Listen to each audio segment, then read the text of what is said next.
Previous video I pulled off the downfires, and this video we're going to show you how to put the REV10s on.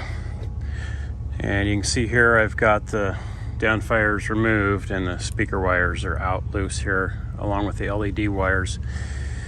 I decided not to mount the revs in the stock position because I was always hitting my head when I went through the walkthrough. I'm 6 foot and I'm just tired of hitting my head. Every time I'd get up out of the seat, you know, just don't think about it and I hit. So originally I was going to mount out here on the edge, but from an engineering standpoint, I didn't feel comfortable that this mount on the REV10, and I could be wrong, I'm sure it's a stout mount, but what concerns me is the fact that these are swivels.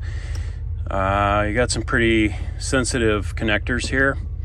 Now this is a sturdy mount, but you know, and you've got the fork that goes in here that wraps around this metal piece, but I'm just not 100% comfortable with, you know, plastic inside and not being a fixed clamp. Now if it was fixed, I might be thinking differently about this, but I've chosen to go up to this point here. I just took a level, marked the center there, and then measured from the corner here over to the center, you know, where I felt comfortable with the mount. But that's where we're going to proceed. I've removed the top bolt, or I should say the forward bolt, and loosened up the rear. And when you do that, you can see the connector. That should just be for, looks like the lights. There's yeah, blue and black, and then a gray in there. And the wiring diagram for the Maximus tower shows all the lights coming up through the right side starboard, and then running up in here and going to your speaker LEDs, anchor light, and then the courtesy or overhead light here. And then they branch off over that direction. In here, there's a more significant plug where I can see the speaker wires that run up the back side of the tower, and then they go through here and then up through here. And I would imagine the rest of them probably tee off in here and then go over up to here. So we have to route these wires over to where we're going to mount here. I took the tower apart, and I just think that drilling and running the wires is going to be a lot easier this way. It wasn't that hard. I did it by myself, but 2 people would be real helpful. So here's your lead for your lights, and here's your lead for your speakers. And one thing about it, when you get all this weight off this tower, it wants to spring forward, so you got to be ready for that. But here's the wiring bundle. It comes out the top of the tower, and the lights wiring bundle. So I've got the spots marked for the holes for the new wiring. And I know you probably might have some opinions on where I should have put these, what this is going to look like just blank, and I'm not really concerned about that. I'm doing this for my needs, and you know, there's a lot of different things you could do. You could put 4 speakers up here, you could put one here on the original mounts, and then have these off to the side on the upper part up there. But this is what I'm going to do. It's just 2, so walking you through that. But anyway, we're going to drill a pilot hole first, and then a larger hole. I'll probably use a 1/2 inch, since that wiring on that Wet Sounds swivel clamp is so big. You're going to need a 1/2 inch, and then we'll have to make sure that we put protective sleeve around the wiring to make sure it doesn't cut on the edges here, and try and smooth the edges as much as we can. All right, that was it. I just did 3 drilling sessions, basically. I think it was the 1/8 inch, 1/4 inch, and then I went straight to the 1/2 inch. That helps the hole not, you know, get all screwed up and be out of round. But I'm just going to take a file here, small file, and smooth up the edges a bit.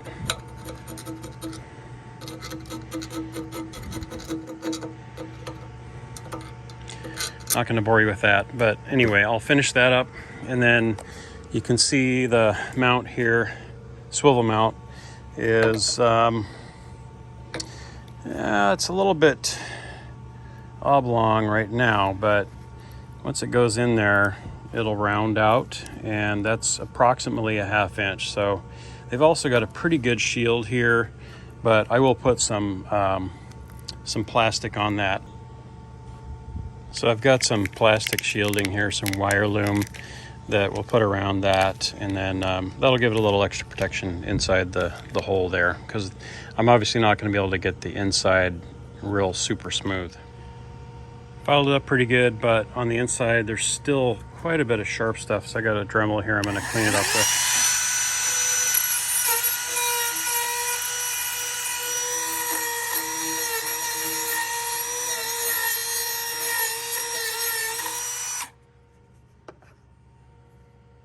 A lot better.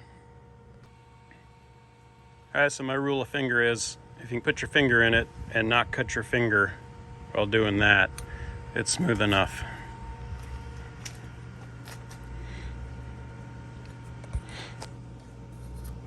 That'll work. All right, next we're going to test fit the clamp and also start running the wires. Well, maybe this is a blessing in disguise, but I just found out that the factory wiring here, when you pull the tower back, is chafing, and it's almost all the way through the speaker wires here. So now I have another project to deal with. I guess I'm going to have to try and loosen up the wires and put some more wire loom around this. That kind of sucks. Better now, though, than having it short out on the water somewhere. Well, there's bare wire right there. Hasn't grounded out and shorted yet, but at least I caught it, and I'm going to make a little bit more slack down here and wrap this up more, so that should help. So originally I was going to try and make it easy and run the RGB wiring down this side because it's closer to all of the electronics and components where I want it, but with this tight mess in here, I just don't feel like there's going to be enough room, and it's going to end up chewing up the RGB lighting wiring. So I decided to run it over here. It's going to be more complicated, but there's less wires over here. These aren't even chafed or anything, so I ran the fish tape up. Problem is, this hole does not connect to the tube. There's a little space there, so you can push your fish tape up in there. It'll probably go off into this hole. Then you got to get your arm in there and push it back into the hole. So it's tricky, but it can be done. This is a big pain. If you're just doing speakers, a lot easier, but if you're doing the lights too, it's harder because you have to run all the wire for that. So anyway, fish tape came out up here, and I'm just going to run the new RGB wire down there. I can run it back down the back side here, and then underneath over this way. That's not going to be too hard to get it up there anyway, so that's what we're going to do. All right, so the end of the fish tape is here. You can get fish tape on Amazon. I'll put links in the description for you, as well as all the other lighting and everything that I've got on the Wet Sounds. And then the RGB wire here is connected, so I'm just going to pull the fish tape, feed it through. Now I'm going to use both hands to do this, feed it in that end and pull at this end. So I'm going to turn off the phone here. Using the fish tape and then a combination of pulling and pushing, I've pulled the RGB wire all the way through here, and then just kind of guesstimate running underneath and then up to the area that I want to power the controller. And another consideration is these controllers, some of them use the sound to change the lighting, so you want to have it in a spot where you can relocate it next to or near a speaker so it can pick up the sound. Some of them plug in, others can actually sense it. Mine will sense it, so I'm gonna have enough wire to place the controller, where it's accessible. All right, so I ran into a seemingly impossible problem here. This whole thing is hollow. This wire goes down to a hole right about here, and then goes straight down through about an inch of fiberglass or whatever, And so when you run the fish tape down through here, the fish tape goes all around here, won't go through the hole because it's not lined up, it's not a tube. You go from the bottom, you run your fish tape up, and the fish tape obviously doesn't go naturally that way, so it just goes up in here and gets all messed up. So you have two options.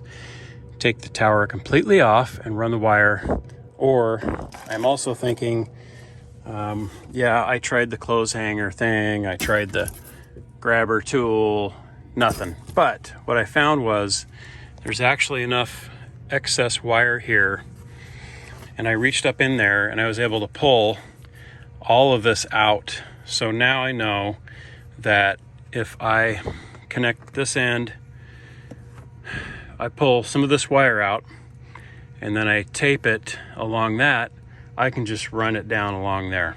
So that should answer or solve my problem. Now here's the thing to remember: if you only want one color on your speakers, the RGB speaker LED rings have 4 wires, so you can do 3 different colors or a combination.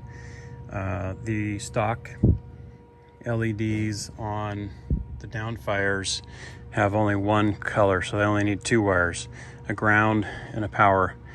The problem is, if you want to do multicolored, you have to run the RGB wire. Or if you're okay with one color, like say blue or red or green, you can wire up into the existing wires, which is going to be a lot easier, but you won't have the multicolor capability. All right, so that worked. I got it through there and got it down through here with the existing wires. Just taped it on there and kind of pushed and pulled, and it finally came down through, so we're good. Now I'm going to add some wire loom protector there and tape it up real good and zip tie it.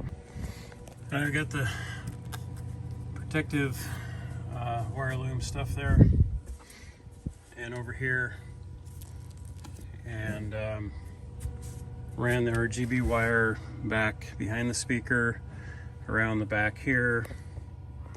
And there's plenty of wire looms that are zip tied up underneath on the top. You can just wrap that RGB wire around those connector points and run it back behind here. There's plenty of other connectors that are zip tied up. You just loop it around, tuck it in, and hide it nicely back in here behind the seats, and then up to wherever your controls are going to be. So this is where the fish tape's going to come in handy, because the tubes are all open all the way through here. And I'm just going to run some RGB wire from the left side over to the right, and then tie it in over here once I get the other clamp put through. Okay, at this point I'm about ready to tell you that either maybe if you want wet sounds, get them from the dealer already set up. The problem here is the RGB lighting wire, and I'm having a hard time getting everything fed, because when the factory fed the wires, they go back along this back tube and then forward up here, and it's nearly impossible to fish wires around 2 corners. So far I've been able to do it. This one's ready to go because it just terminates over there, and we already had speaker wires from the downfire system. This one I had to feed the fish tape through here, and then use, this is actually for some blinds. I had to look through the hole and hook the end of the fish tape as it came through, and then pull it this way. Otherwise it kept going that way because the angle goes more this way. So it's gonna get done. It's just really frustrating, and frankly I probably should have just gone with one color on the RGB LEDs, because then you just use the existing wires, which I've already tucked back in there. So that would have been a lot easier. We'll keep going. Okay, hey, I was able to get the fish tape through here, run this, which is going to connect to the main wire up there. You can see it coming out. I left a lot just in case. And then I ran the main wire around the corner. I used the grabber tool to pull it this way. And now I'm going to tie all these together for the RGBs. And that one piece runs all the way over to the other side. It's going to tie into those RGBs. And before I put everything back together, I'm going to leave these speaker leads out and test the speakers just to make sure they work before I stuff them back in there, because almost impossible to get them back out. I'm also going to use some of this dielectric grease on the connectors to help prevent corrosion, and I'll have a link to that in the description of the video as well. Alright, so everything's connected. Went really slow on these because you don't want to get the tower back together and then find out that something doesn't work.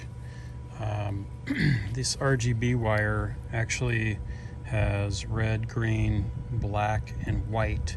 So we're going to make the blue the white. We're going to connect that. Everything else is the same.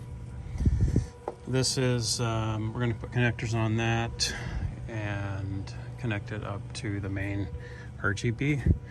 Same thing over here. These are all connected. I'm going to put a little bit of dielectric grease and then shove the wires inside. The mounts are on for the speakers, and these wires I'm going to leave out until I make sure the speakers work. Another thing I'm going to mention too is, no, these are not the best connectors. You can get marine style connectors. In fact, the ones that the factory use are like this. They look like they heat shrink down on the ends.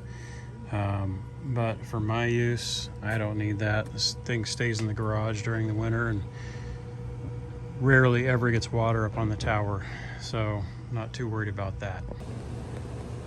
Alright, so I made a mistake and had the clamps on, and then realized you can't put the tower bolts back in, so I had to take the clamps loose again. But the tower is good and tight now. I put a little bit of blue Loctite on there, and now I'm going to put the clamps back on, leave these out, and make sure the speakers work, and then after that we'll button it up.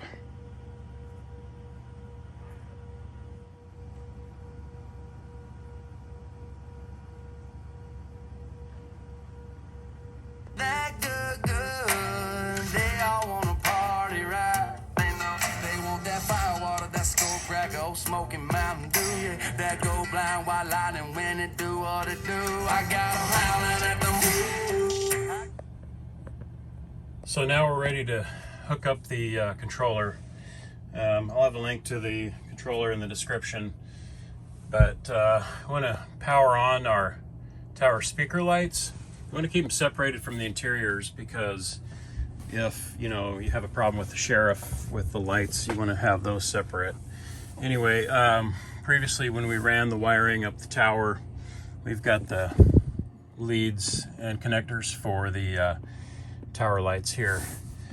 You're going to need to tie into the black, which is the common ground, obviously, and then the light blue is going to be your tower speaker lights for the Maximus tower.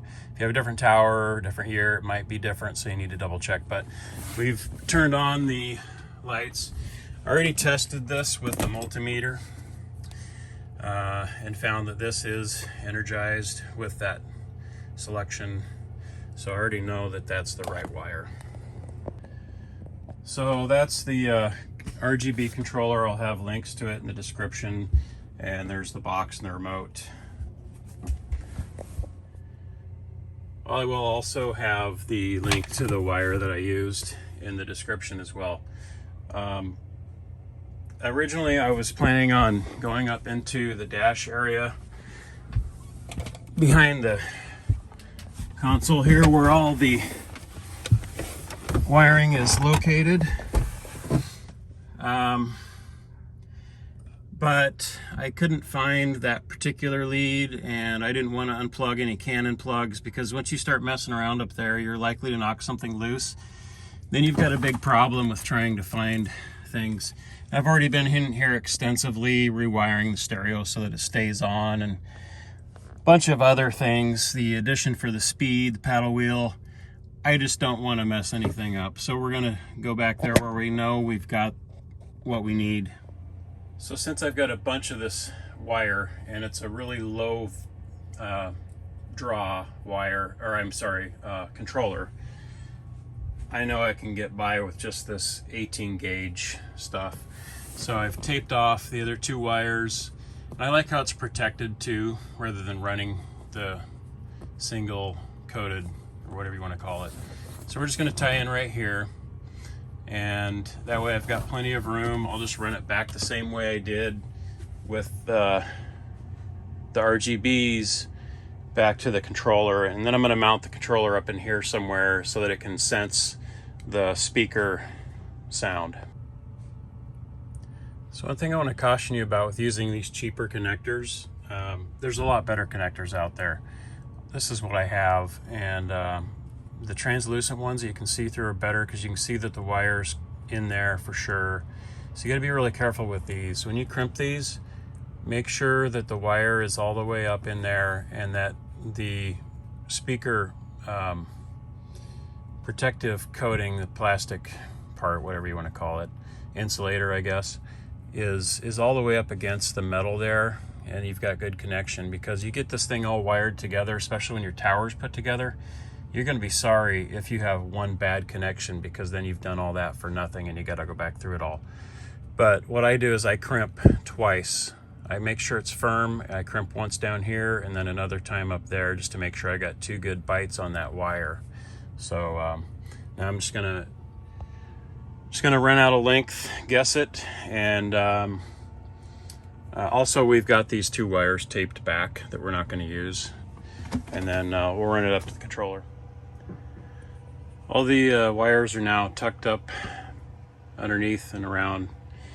One thing I noted back here was there's a lot of electrical wiring and boxes back behind the seat here.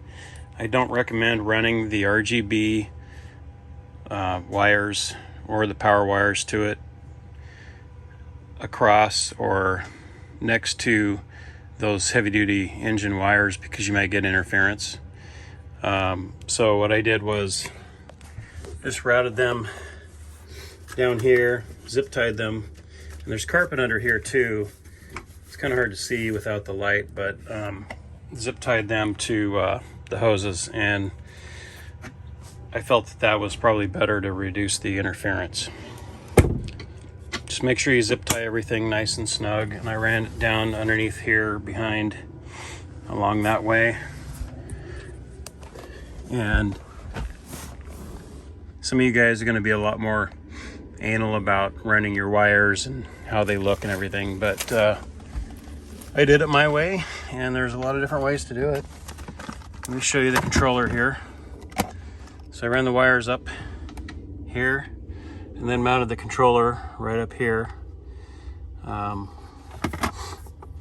wires go in over here, and then the RGB wire goes here, and then there's the volume or sensing or whatever it is.